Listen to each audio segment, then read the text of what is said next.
बुजुर्गों ने लिखा है 3 हिस्से करो गोश्त के, एक घर में रखो, एक रिश्तेदारों में बांटो, पड़ोसियों में बांटो, और तीसरा फकत गरीबों को दो।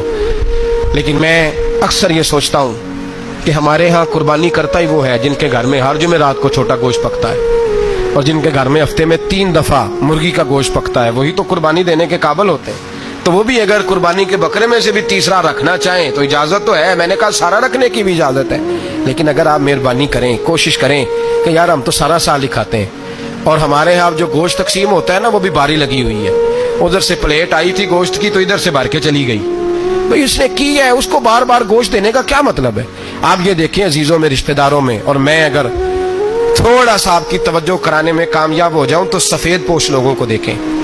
कुछ सफेद पोश हैं, सफेद पोश जिनके ऊपर कर्जे हैं, बीमारियों ने जकड़ लिया है, घर में बड़े बड़े सख्त मरीज आ गए हैं। सफेद पोश पहले दिया करते थे, आप उनसे पूछते हैं साहब कुर्बानी, तो बात को टालते हैं।